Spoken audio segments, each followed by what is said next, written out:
Bonjour tout le monde, update rapide sur le Bitcoin. Donc aujourd'hui, on a ici notre résistance qu'on a établie dans les derniers jours. On a eu la cassure du triangle de consolidation qu'on avait vu depuis quelques jours, peut-être même quelques semaines.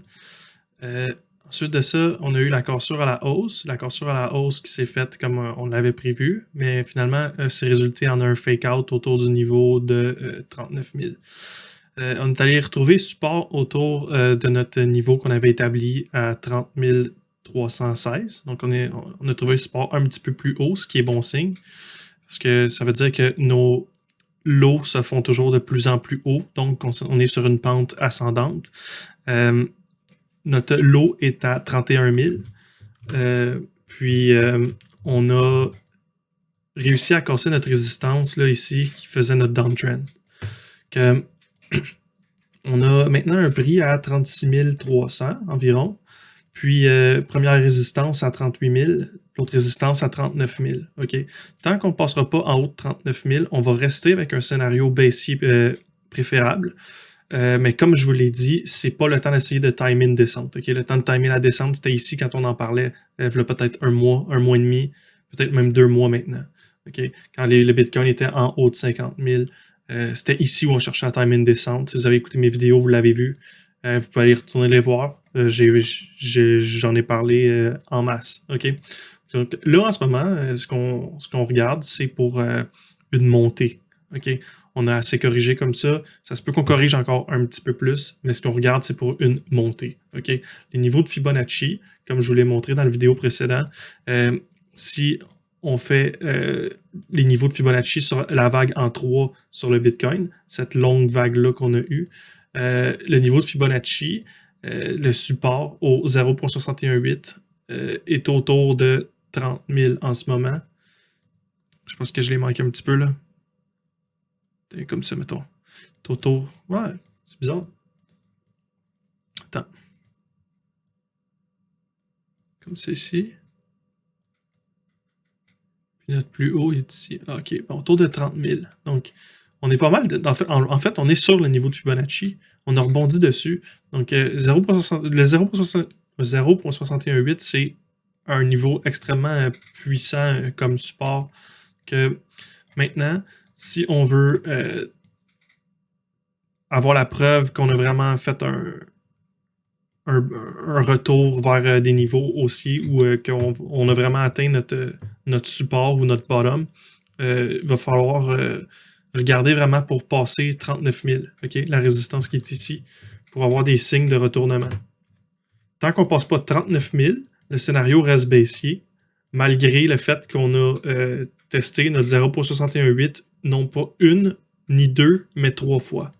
Que, vous savez, plus souvent on teste un niveau de support, plus il devient faible. Donc, possiblement qu'on est en train de créer un descending triangle ou un triangle de compression baissier qui a 80% de chances de casser à la baisse, 20% de chances de casser à la hausse. Okay? Donc, ça veut dire que si ce triangle-là casse à la baisse, on pourrait avoir un prix à 22 000 $. On a aussi notre ancien triangle qu'on avait fait ici, que si cassé à la baisse, on avait un niveau de 27 000 $. Donc 27 000, 24 000, 22 000, c'est nos niveaux de support. Puis, il va falloir faire attention et les regarder parce que ça se pourrait qu'on aille les tester. Okay. Quelque chose comme ça. Il faut garder en tête que c'est une vague de correction en 4. Puis ensuite de ça, on va avoir une vague de hausse, une vague impulsive en 5, qui, si on le regarde avec Fibonacci, devrait nous porter autour de 85 000 $ avec le bas qu'on a là en ce moment.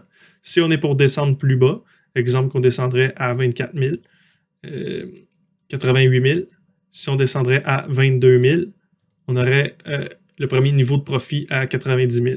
Okay. L'extension de Fibonacci monte, puis le 4.236 de Fibonacci pointe vers un prix du Bitcoin à 200 000. Est-ce qu'on va se rendre là? Je ne sais pas. Historiquement, si vous avez vu mon vidéo sur laquelle je parle des patterns à long terme sur le Bitcoin en logarithmique, donc si on le reprend, on met ça en monthly, si on regarde les patterns, là, on a toujours une correction au milieu de la hausse. Puis si on prend cette correction-là, puis qu'on applique Fibonacci dessus, on voit une projection des prix qui dépasse toujours le 4.236. Donc, si on dépasse le 4.236, ça veut dire que cette fois-là, on aurait un Bitcoin en haut de 200 000, ce qui est complètement fou. Okay. Mais on va rester pour l'instant avec un target rationnel au 1.618, qui est le premier niveau de profit. Puis, on va regarder à partir de là, avec ce premier niveau de profit-là, ce qu'on voudrait faire. Quelque chose autour de 85 000, 90 000 comme premier niveau de profit. Donc, ça va être pas mal tout pour ce qui est du Bitcoin. Maintenant, Ethereum face au Bitcoin. Ethereum face au Bitcoin, on l'a vu ici avec la ligne de tendance qui est devenue qui était notre résistance, qui est devenue notre support pour l'instant.